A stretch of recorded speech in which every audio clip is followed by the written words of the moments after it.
Saudações a todas e todos.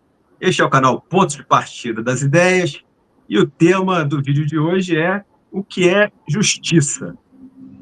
Vocês podem tranquilamente dizer, né, que a gente, dessa vez, não poderia ter sido mais abstrato quanto ao tema, né? Eu digo isso porque justiça, como se sabe, pode ter muitos desdobramentos, né? Uns mais filosóficos, que dizem respeito a um tratamento mais igualitário entre indivíduos em seus conflitos, um tratamento que seja capaz de proteger os direitos dos mais fragilizados, em termos de classe, sexo, etnia, entre outros nexos. Mas também estão pensando aqui um pouco em justiça como esfera associada aos tribunais, um assunto que é especialmente sensível no Brasil de hoje em dia, né? Esse nosso território em que a extrema-direita pretende instituir um direito só dela, solapando a Constituição. Chega a extremos, né? Quer dizer, já teve sujeitos aí desvairados, né? Ameaçando de forca ministros do STF, né? Enfim, para falar um pouco das dimensões tão complexas, né, tão contraditórias desse assunto, a gente está aqui, evidentemente, online, com o Reginaldo Melhado, né?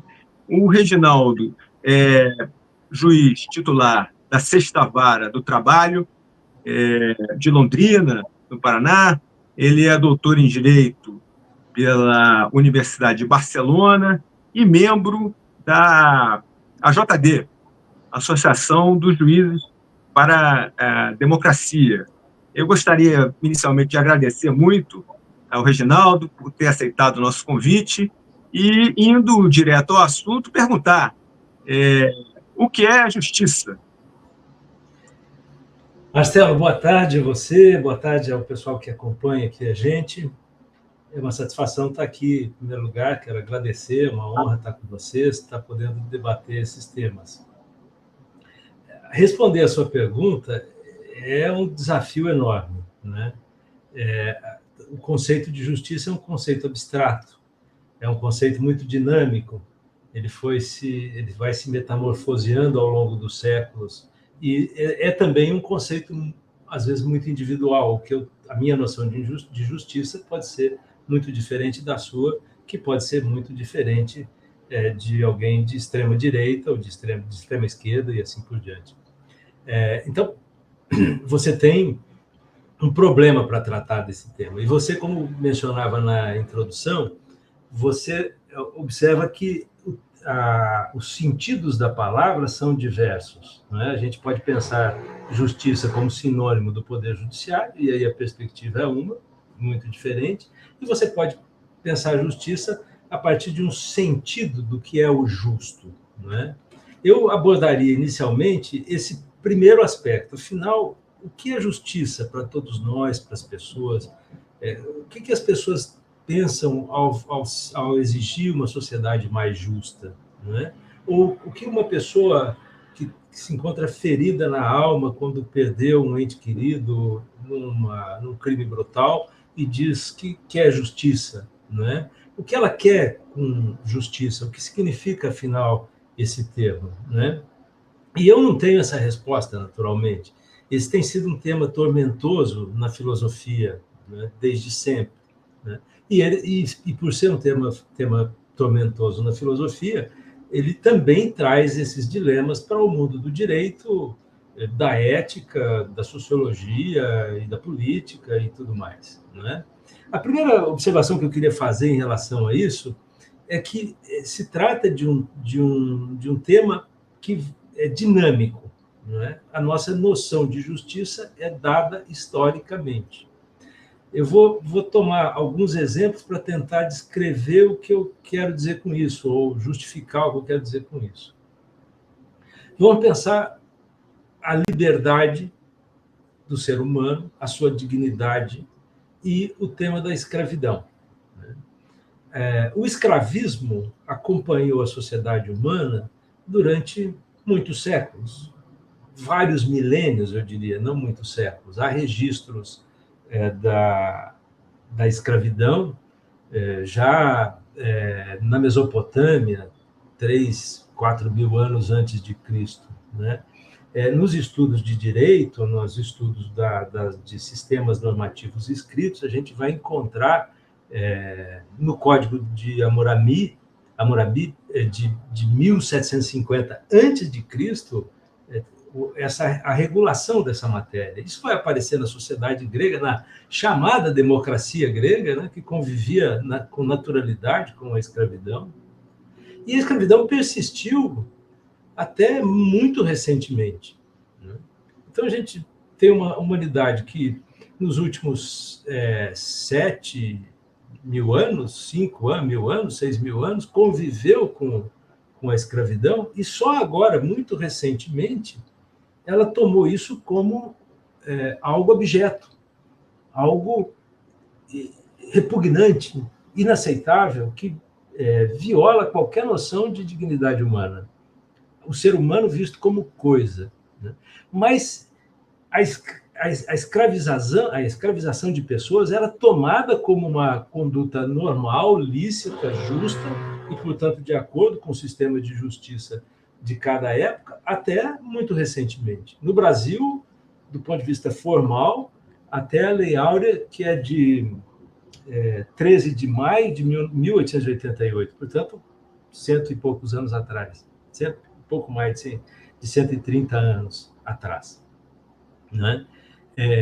Você tem a escravidão persistindo até o século XX em muitas sociedades, muito recentemente. E quem vivia nessas sociedades tomava essa situação como normal, via isso como razoável, não se tomava isso como algo, como uma violência, como uma ilegalidade, como uma injustiça, né, para com quem era escravo. A não ser mais nos estertores desse modelo, quando ele começa a ser questionado pelos próprios escravizados, naturalmente, por outras pessoas que tinham alguma consciência de solidariedade, de humanidade, e notavam que havia algum problema aí, né? Portanto, para essas sociedades que até muito recentemente conviveram com a escravização de pessoas, né, não havia nada de errado aí. Assim como não havia nada de errado, por exemplo, em tomar as mulheres como seres inferiores aos homens, né? As mulheres foram tratadas e ainda são tratadas no sistema, de certa forma, com uma postura de inferioridade, né? Mas isso era muito mais evidente até bem pouco tempo, né? Hoje a gente tem uma certa consciência da importância de se lutar pela igualdade de gênero e de se tornar esse direito efetivo em todos os aspectos, não só no plano do ordenamento constitucional, mas também no plano da realidade, fazer com que esses princípios constitucionais que são reconhecidos sejam realidade no nosso cotidiano, né? Mas isso, nos modelos jurídicos e na consciência das pessoas, não era assim até muitíssimo pouco tempo. As mulheres sequer tinham direito ao voto, né? O voto feminino foi reconhecido pela primeira vez no final do século XIX, quase no século XX já, né? Se não me falha a memória, na Nova Zelândia, né? Foi o primeiro país a reconhecer o direito o sufrágio universal, o direito do voto das mulheres, né? No Brasil, isso veio ocorrer em 1932, com uma lei aprovada durante o governo Vargas, a primeira fase do governo Vargas, né? E em alguns países ditos como sociedades avançadas, democráticas, da democracia ocidental, do velho continente da Europa, isso vem acontecer depois, né? A Suíça, por exemplo, reconheceu o direito ao voto da mulher apenas em 1971. Já havia alguns cantões, como Valois, que reconheciam esse direito a voto anteriormente, mas o voto na Confederação Suíça, reconhecido em todas as esferas, o voto feminino, é de 1971. né? E agora, mais recentemente, por exemplo, na Arábia Saudita, as mulheres votaram pela primeira vez. Eu digo mais recentemente mesmo, já no século XXI, em 2015. Né? E poucas mulheres votaram. Né? Num espaço na Arábia Saudita em que a mulher ainda é tomada como objeto, não só na Arábia Saudita, mas no Irã e em outros países. Né? E na cabeça de certas pessoas, também aqui no Brasil, nos Estados Unidos e assim por diante. Basta ver as declarações de certos políticos brasileiros da chamada extrema-direita em relação ao papel feminino na sociedade. Né? E até esse momento em que a gente tem essa virada histórica, as mulheres eram vistas como seres inferiores e isso era naturalizado. Né? A mulher não podia estudar, quem estudava eram os homens, a mulher não... Se estudasse, ela deveria ser inicialmente professora, mas não podia ser cirurgiã, não poderia ser médica e assim por diante. E depois, aos poucos, ela vai se afirmando enquanto um ser humano dotado de toda a dignidade. Né? Mas isso se dá paulatinamente. E no interior da sociedade em que se vivia essa realidade, isso era tomado como algo normal, como o justo, como uma sociedade razoável, porque você tinha um ordenamento legal e você tinha um sistema de valores que justificava essa postura. E você, se pensar, vai ter sempre fenômenos semelhantes que vão nos fazer indignados. Né? Se a gente olha para trás e vê qual era o conjunto de valores, de concepções que a sociedade mantinha e de modelos de justiça, por que não dizer? Né? Aliás, falando em questões de gênero, você pode pensar também no problema da orientação sexual. Né? Até hoje, há muitos países que criminalizam a orientação sexual. Ser homossexual ainda é crime em países como a Arábia Saudita, que eu já disse antes, né? A Nigéria, a Somália, o Sudão. Né? E até bem pouco tempo, em países tidos como democracia, modelos de democracia. Né? O Reino Unido, por exemplo, o Reino Unido é considerado, digamos, um dos berços da democracia ocidental. Né? E ser homossexual, praticar atos homossexuais no Reino Unido, era considerado crime até bem pouco tempo. Né? Oscar Wilde foi condenado à prisão e a trabalhos forçados por atos homossexuais. Né?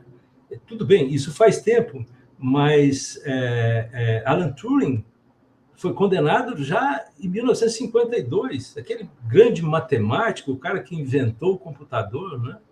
Foi condenado por ser homossexual. E poderia ter uma opção à prisão, que seria a castração química, que foi a escolha dele, que depois o levou ao suicídio pouco tempo depois. Né? Essa monstruosidade ocorreu numa das mais tradicionais e importantes e ricas democracias ocidentais, né? Muito recentemente. Né? Aliás, anos atrás, a rainha da Inglaterra e o sistema do Reino Unido oficialmente declararam Turing como perdoado. Né? Eu, pessoalmente, vi aquela notícia e fui ler a respeito e me senti frustrado e indignado com aquilo. Né? Porque quem perdoa entende que o perdoado praticou um delito e eu, do alto da minha magnanimidade, vou dizer que essa pessoa, então, não vai ser mais castigada ou que está perdoada pelos seus erros. Quando a rainha deveria ter pedido perdão pelo que o Estado britânico fez, pelo que o Reino Unido cometeu, um crime de punir alguém que simplesmente adotava um comportamento sexual que não estaria de acordo com aquele que seria o dominante na sociedade. Né? Então, são situações assustadoras. Né? E esse sistema de criminalização da conduta homossexual persistiu na Inglaterra e no País de Gales até 1967, na Escócia e na Irlanda do Norte, até que são integrantes do Reino Unido também, até mais tarde, um pouco, 1980, 1982. Né? E, como eu disse, em alguns países, isso persiste até hoje. Né? Na Arábia Saudita, no Irã. Né? A Arábia Saudita, que é uma monstruosidade em vários aspectos, se você pensar os problemas da igualdade, os princípios da dignidade, da mulher, de orientação sexual, que é, em última análise, uma grande aliada dos Estados Unidos e dos países ocidentais. Né? Então, o mundo todo se volta, o mundo ocidental, para questionar, por exemplo, as eleições na Venezuela, e eu acho muito legal isso, tem que questionar mesmo onde é que estão as atas. As eleições foram ou não foram fraudadas, me parece que podem ter sido, né? Mas não há nenhuma preocupação em conviver com países como esses que eu mencionei, e a Arábia Saudita, que é um dos grandes aliados norte-americanos entre os países árabes. Né? A Arábia Saudita é um desastre em termos humanos, né? Um completo desastre, uma autocracia ditatorial. Né? Mas lá tudo se pode, porque eles têm petróleo e eles são aliados. Né? Mesmo os Estados Unidos, se você ficar pensando no conceito de democracia, né? Nós estamos falando em justiça e não em democracia, mas justiça e democracia estão muito relacionadas. Né? E a gente pode questionar a democracia de um país que tem partido único, e um país como a Venezuela e o sistema eleitoral, mas a gente pode questionar, e deve questionar também, dos Estados Unidos, né, onde só há 2 partidos políticos. Você assiste os debates na televisão dos últimos 50, 60 anos, são sempre 2 candidatos, né, de 2 únicos partidos, né, que, aliás, são muito parecidos.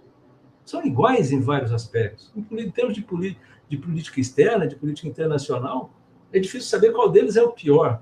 Né? E os 2 são muito ruins. Né? E isso é considerado uma democracia para as pessoas, isso é considerado justiça. Ou seja, a ideia de justiça remete à ideologia, a ideologia dominante. Né? Ideologia não no sentido mais jornalístico ou mais comum, né? As pessoas falarem a ideologia fascista ou a ideologia comunista ou algo assim. Mas ideologias como forma distorcida de compreender e se reconhecer na própria realidade. Né? Como cosmovisão, digamos assim. No conceito filosófico de Karl Marx, né, o grande pensador em relação à questão da ideologia, ou de Karl Mannheim, alguém que desenvolveu também essa ideia. A ideia de ideologia enquanto inversão e de naturalização. Né? E a ideologia não é dada senão por condições materiais, pela forma como a sociedade se constitui, pela forma como ela se desenvolve. Né? Então, a gente tem um conceito de ideologia um conceito de justiça que é determinado pela ideologia dominante em cada momento histórico. Né? E essa ideologia dominante é dada por uma relação de classes sociais em que aquelas que se apresentam enquanto mais poderosas, que detêm o poder no âmbito da infraestrutura, da economia, acabam por também ser dominantes no interior do Estado e no plano ideológico, que vai determinar também a forma de pensar a vida, os nossos valores, as nossas concepções. Né?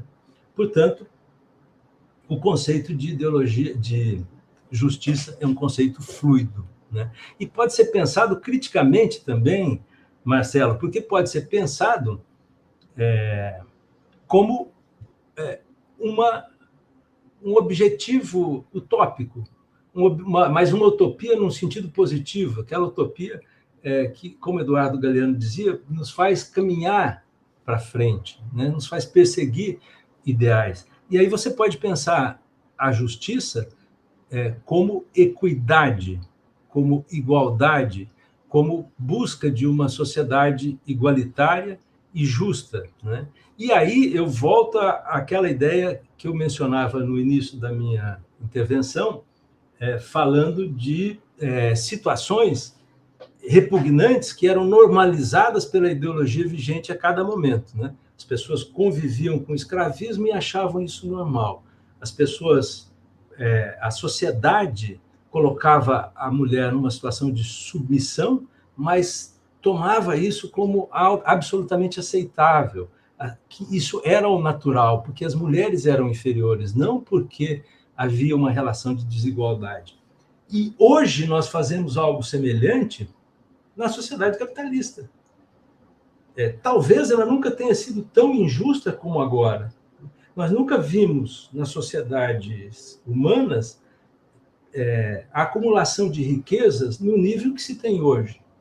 Corporações que acumulam ativos da ordem de trilhões de dólares. Né? Grandes companhias com valor de mercado estimado em 600 bilhões, 800 bilhões, Exxon, ICBC, não sei o quê, são empresas bilhardárias, né? E fortunas individuais astronômicas. Os homens mais ricos do mundo têm fortunas estimadas em mais de 200 bilhões de dólares. Isso é mais de 1 trilhão de reais. Eu não sei se você que está me ouvindo sabe o que é isso. Eu não sei. Eu não sei imaginar na minha curta capacidade de raciocínio o que é 1 trilhão de reais. O que uma pessoa pode ter como patrimônio com uma dinheirama toda dessa. Né? É um poder incrível. Né? Não é apenas um poder econômico, mas é um poder político. Isso aparece, às vezes, claramente, e outras vezes de forma subreptícia, porque o capital sempre está trabalhando no sentido, inclusive, de nos formar o convencimento e tem conseguido fazer isso. Veja o episódio do senhor Elon Musk no Brasil, né? E a treta com o poder judiciário aí, né? Que é apontada como uma disputa entre uma pessoa e um certo magistrado daquela corte, que é um erro, inclusive, porque não se trata de um problema pessoal, se trata aqui de um problema institucional muito mais grave. Mas veja que o poderio econômico desse cidadão o leva a desafiar um Estado, né? A dizer, nos veículos de que ele dispõe, nas suas redes sociais, na sua capacidade de influenciar o mundo, o que é o direito, e dizer que o Supremo Tribunal Federal do Brasil desrespeita a Constituição brasileira e que ele não vai cumprir as ordens porque ele tem uma outra visão que é distinta daquela. E aqui eu faria até uma ressalva, eu acho que o direito à crítica às decisões judiciais é legítimo, né? Eu faço isso muito e vivo criticando as decisões do Supremo e como professor, como teórico do direito, tenho as minhas razões para isso, né? E qualquer pessoa do povo pode fazer, inclusive um estrangeiro como Elon Musk. Mas, primeiro, você cumpre as decisões, né? Porque o direito de crítica, de debate, de diálogo é diverso daquele em que se impõe, com que o capital impõe, né? Então, a gente vive hoje um momento dramático, porque o capital ganha um poder incomensurável, né? E deixa atrás de si um rastro de destruição. As pessoas estão empobrecendo. Os países ricos, Estados Unidos, Alemanha, Reino Unido, França, Espanha, eles têm uma deterioração das chamadas classes médias, né? As pessoas estão empobrecendo. E estão empobrecendo por uma razão muito simples, porque a acumulação de riqueza ganhou um processo violentíssimo, que nunca foi assim, é brutal, né? O keynesianismo sucumbiu, veio o neoliberalismo e agora esses tentáculos incrivelmente aguçados em que a acumulação de capital se dá de uma forma vertiginosa e violenta, com destruição de paradigmas democráticos das sociedades ocidentais anteriores, né? Então, você tem hoje as pessoas passando fome, literalmente, sem ter onde morar, né, ao desabrigo, com doenças endêmicas, países que no chamado terceiro mundo, né, os países periféricos, vivendo situações completamente absurdas, enquanto nós assistimos às grandes corporações acumulando mais e mais riqueza. E nós olhamos para tudo isso como sendo algo normal. Ninguém questiona isso, porque o capitalismo impõe no nosso inconsciente e no nosso sistema jurídico e no nosso ordenamento legal e no nosso conjunto de valores, de forma de ver o mundo, isso tudo como algo natural, né? E nós não estamos muito melhores do que viviam aquelas sociedades escravistas, né? Nós temos outros tipos de escravos, né? Porque é uma escravidão que se dá no plano da legalidade institucional, da legalidade burguesa, né? Que poderia ser questionado, que deveria ser questionado, mas não é porque as pessoas tomam isso como uma ordem socialmente justa, né? Então, Marcelo, as minhas considerações sobre o conceito de justiça nesse primeiro sentido seriam essas. Eu não vou falar muito sobre o conceito, sobre o que é justiça pensando em poder judiciário, porque isso exigiria um outro programa, uma outra oportunidade, né? Observo apenas que a gente vive hoje, em relação a isso, uma das crises mais profundas que a gente já teve no interior do Poder Judiciário, né? Mas isso fica para uma outra oportunidade. Obrigado, Reginaldo, por esse esclarecedor ponto de partida, né? E já desde já você está convidado depois para continuar suas reflexões, dessa vez mais dirigidas à ideia do Poder Judiciário como estrutura, né? Outra coisa que eu queria te pedir é o seguinte: se você teria indicações de leitura a fazer para quem queira se aprofundar no tema.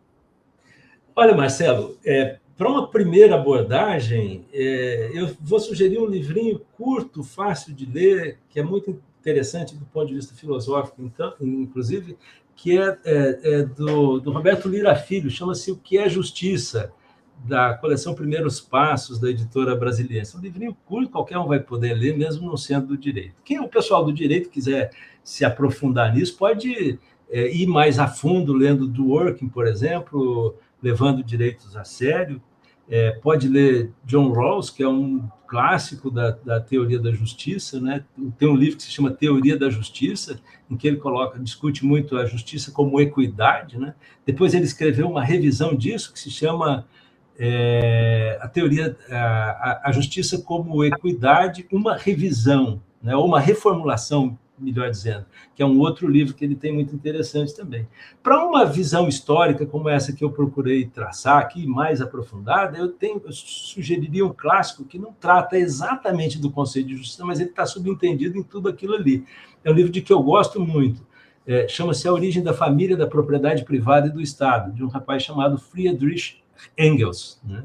É o sócio intelectual do Karl Marx. É uma obra didática, primorosa, que você vai vendo assim como essa noção de justiça e de sociedade vai se desenvolvendo, e o próprio conceito de família. Muito bacana também. Tem o George Lukács, tem o Gramsci, tem outros caras aí, mas eu vou ficar só nessas 3, 4 indicações ali para não aborrecer o nosso leitor, o nosso ouvinte aqui. Não, tá ótimo, já é um bom, já dá a pensar, sem dúvida, né? Bom, Reginaldo, muito obrigado, viu, pela sua participação aqui, e já desde já está convidado a voltar, tá Obrigado, bom? Marcelo, uma satisfação estar com você, obrigado a Raquel pela indicação, a todos os amigos aí, tá? Um abração mesmo. Tá bom, então. Então, como eu sempre faço, peço que quem gostou curta, quem curtiu se inscreva e quem se inscreveu ajude a divulgar o canal. Muito obrigado e até a próxima. Valeu.